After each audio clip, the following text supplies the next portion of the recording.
और अब से 50 वर्ष पहले इस देश में संविधान पर संकट आया था। 50 साल पहले इस देश के लोकतांत्रिक मूल्यों और नागरिकों के अधिकारों को बेदर्दी से कुचल दिया गया था। हम बात कर रहे हैं इमरजेंसी की, जिसे 1975 में इंदिरा गांधी की सरकार ने इस देश पर थोपा था। इस काले अध्याय की 50वीं बरसी 25 जून को आने वाली है, जिसे संविधान हत्या दिवस के रूप में पूरे देश में मनाया जाएगा। और इसी मौके पर डीडी न्यूज़ लाया है एक स्पेशल सीरीज इमरजेंसी एट 50। और इसी कड़ी में आज हम आपको दिखा रहे हैं एक इमरजेंसी में हुए अत्याचारों से जुड़ी एक ऐसी दर्दनाक कहानी जिसकी मिसाल कहीं नहीं मिलती है।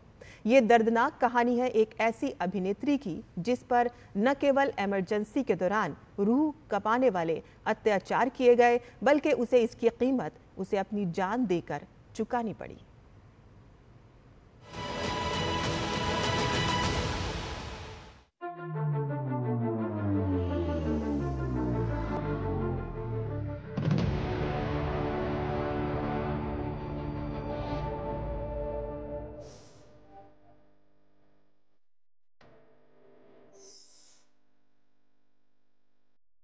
ये महिला कौन है?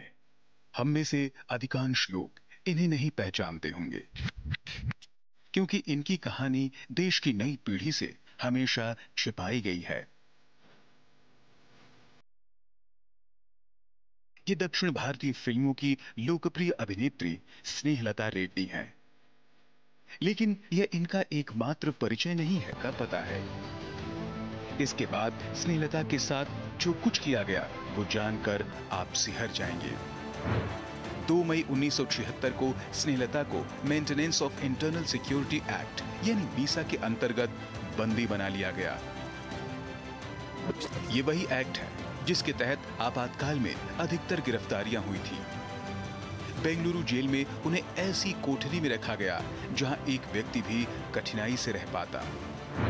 पत्रकार कुलदीप नैयर ने अपनी पुस्तक इमरजेंसी रिटोल्ड में बताया है कि जेल में स्नेहलता की कोठरी में पेशाब घर की जगह पर कोने में एक छेद बना हुआ था और दूसरे छोर पर लोहे का एक जालीदार दरवाजा लगा था। कन्नड़ की इस प्रख्यात अभिनेत्री को जेल के फर्श पर सोकर कई रातें बितानी पड़ी। पूरे 8 माह तक स्नेहलता रेड्डी को जेल में प्रताड़नाएं दी गईं। जेल में रहते हुए स्नेहलता रेड्डी ने एक डायरी लिखी थी जिसे कर्नाटक मानवाधिकार समिति ने 1977 में अ प्रिजन डायरी के नाम से प्रकाशित किया था। इसमें जेल में अपने ऊपर हुए अत्याचारों का विवरण देते हुए स्नेहलता ने लिखा, जैसे ही एक महिला अंदर आती है उसे बाकी सभी के सामने नग्न कर दिया जाता है। जब किसी व्यक्ति को सजा सुनाई जाती है तो उसे पर्याप्त सजा दी जाती है। क्या मानव शरीर को भी अपमानित किया जाना चाहिए? इन विकृत तरीकों के लिए कौन जिम्मेदार है?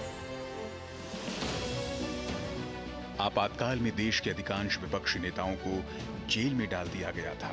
इनमें अटल बिहारी वाजपेयी और लाल कृष्ण आडवाणी भी थे। उन्हें भी बेंगलुरु की जेल में ही रखा गया था। स्नेहलता रेड्डी की कालकोठरी जेल में उनके बगल में ही थी।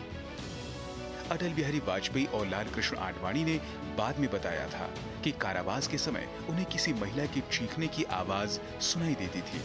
बाद में पता चला कि वह कन्नड़ अभिनेत्री स्नेहलता रेड्डी थी। उसी जेल में बंद मधु दंडवते ने लिखा है कि रात को स्नेहलता की हृदय भेदी चीखें मेरे सेल तक आती थी। मैं सोचता था यदि ईश्वर है तो उसे यह अधर्म क्यों नहीं दिखता। छोटे बच्चों सी सरलता और चपलता से भरपूर इस कलाकार को जिस बेदर्दी से मार डाला गया, उसे याद करके आज भी रोंगटे खड़े हो जाते हैं।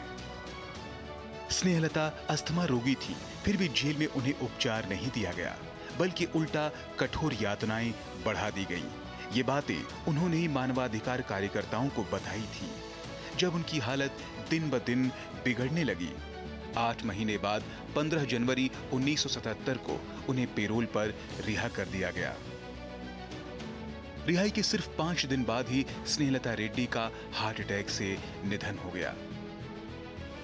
स्नेहलता पर आरोप लगाया गया था कि वो डायनामाइट से दिल्ली के संसद भवन और अन्य मुख्य इमारतों को उड़ाना चाहती थी, जो बाद में साबित नहीं हो सका।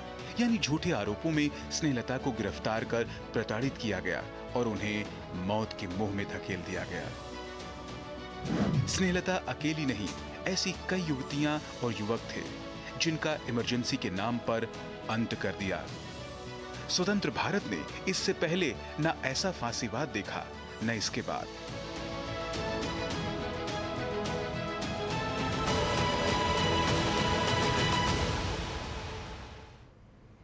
और यहाँ बुलेटिन में हम रुकते हैं एक छोटे से ब्रेक के